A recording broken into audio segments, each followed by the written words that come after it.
मैं हूँ रियाज शाह और आप देख रहे हैं स्टार न्यूज मालेगांव चैनल। आइए नजर डालते हैं कुछ खास खबरों।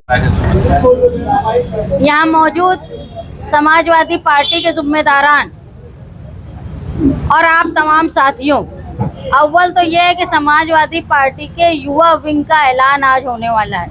इसका ये मतलब नहीं कि हम लोग बहुत पुराने हो गए, हम लोग सब भी युवा ही हैं।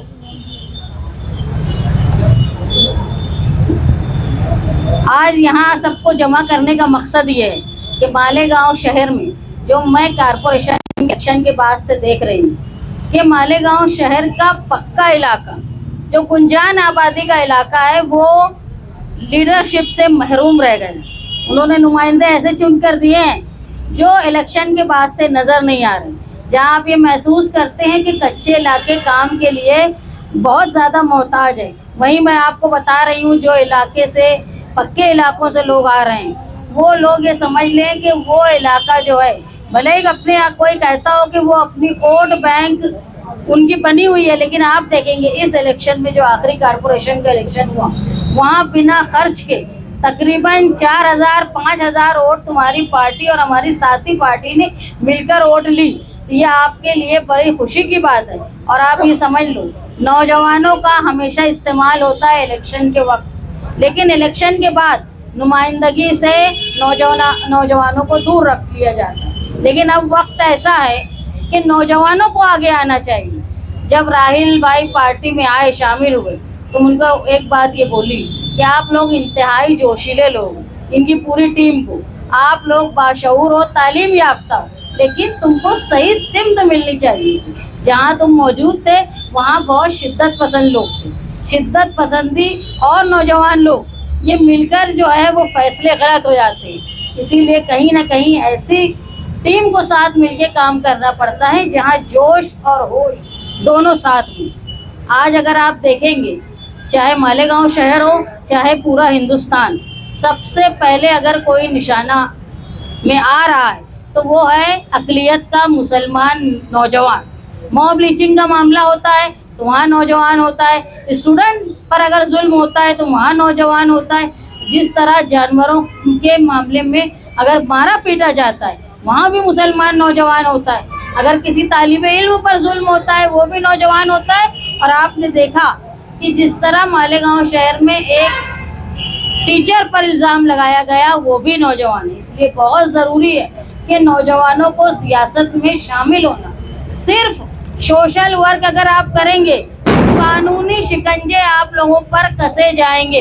जब तक तुम्हारे साथ सियासी हाथ नहीं होगा, ऐसी ताकत नहीं होगी जो कानून को कानून से कैसे तोड़ा जाता है और किस तरह कानून से बचा जाता है, वो जानने वाले लोग नहीं रहेंगे, तो आप तमाम लोगों की सियासी फील्ड, आपकी सोशल फील्ड, इसका गलत तरीके से पेश किया जाएगा। इस पर कानूनी बंदिशें आएगी। आप ये समझ लो, साथी निहाल अहमद साहब जब अपनी युवा विंग बनाए थे, तो एक ऐसी विंग थी जिन्होंने मालेगांव शहर में फिरका परस्तों को मुंह तोड़ जवाब दिया था। जो लोग पुराने हैं वो यहाँ जानते होंगे कि पहली बार ऐसा हुआ था कि जगह जगह भगवे झंडे लगा दिए गए थे मुस्लिम इलाकों में। तो उस वक्त साथी निहाल अहमद साहब ने अपनी युवा विंग को कहा था कि कोई भी भगवा झंडे को उतारेगा नहीं, उसके ऊपर हरा झंडा लगा। तो हर जगह जहाँ भगवा झंडा लगा था, वहाँ युवा लोगों ने, जो JJF थी, साथी निहाल अहमद साहब की जनता जानिसार फोर्स, वो फोर्स ने अपने हरे झंडे लगाए, पुलिस आई, दोनों झंडे उतार दी। तो इस तरीके से होश से काम लिया जाता है। आप जानते होंगे, एक फिरका परस्त मालेगांव में मुसलमानों को परेशान करने का काम कर रहा है। उस वक्त जनता दल की साथी निहाल अहमद साहब की JJF ने उसको ऐसी जगह अस्तूरा मारा था, एक साथ कई बार, जहाँ के वो लोगों को दिखाने के लायक नहीं था। तो इस तरीके से युवा की ताकत होती है। युवा जो है सियासी बेदारी के बिना अधूरा है।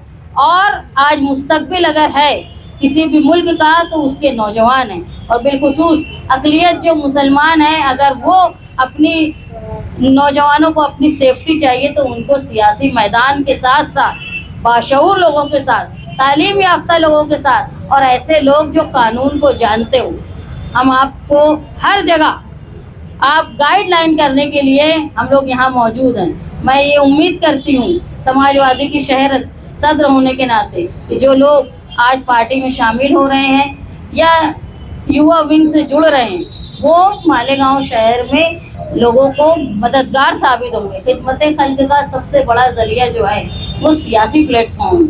आज इक़्तिदार में हम हिस्सेदार हैं। कारपोरेशन में हमारी ऑफिस है, चाहे गट नेता की ऑफिस हो या डिप्टी मेयर की ऑफिस, आवामी मसाइल के लिए आप लोग वहाँ आए, हमसे राब्ता कायम करें। जिस हद तक कारपोरेशन में मदद कर सकते हैं हम करेंगे। दूसरे जो मरहले जिस तरह मुस्तकीम डिग्निटी ने आपको बताया कि जहाँ समझाने की ज़रूरत होगी वहाँ आप लोग समझाए, जहाँ तुमको लड़ने की ज़रूरत होगी वहाँ तुम लड़े, जहाँ तुमको आवामी मुफाद के लिए कि अगर हिम्मत करने की ज़रूरत होगी तो वहाँ हिम्मत कीजिए। हम आपके साथ कानूनी तौर पर सोशली हर जगह खड़े हैं। आप अगर आज पार्टी में आ रहे हो तो ये समझ लो कि आप हमारे ख़ानदान का हिस्सा बन रहे हो। अगर घर का एक फर्द अगर परेशान होता है तो उसके लिए पूरा घर परेशान होता है। अगर अब आप हमारे साथ जुड़ रहे हैं तो आपकी हिफाजत, आपको आगे बढ़ाना और आपके लिए राहें आसान हो ये करना हमारी जिम्मेदारी है। आप लोग आज यहाँ आए, आज आपकी नई शुरुआत हो रही है सियासी रास्ते पर, तो मैं उम्मीद करती हूँ कि आप धीरे धीरे पार्टी को आगे बढ़ाएंगे। 2 महीने में आप नए लोगों को शामिल करें अपने साथ और जहाँ आपको हमारे मशवरे की ज़रूरत हो, आपके ऑफिस इस तरफ है, हम लोग इस तरफ हैं, आप बिल्कुल राब्ता कायम करें। हम लोग हर जगह आप लोगों के साथ हैं। मैं उम्मीद करती हूँ कि मालेगांव शहर में, मालेगांव शहर का नक्शा बदलने में, मालेगांव शहर की तरक्की के लिए, मालेगांव शहर की अक़लियत की हिफाजत के लिए आप लोग सियासी मैदान में आएंगे और इंशाअल्लाह मालेगांव शहर में को तब्दीली की राह पे आप लोग लाएंगे। इस वीडियो को लाइक करें, हमारे चैनल को सब्सक्राइब कर बेल आइकन जरूर प्रेस करें। हम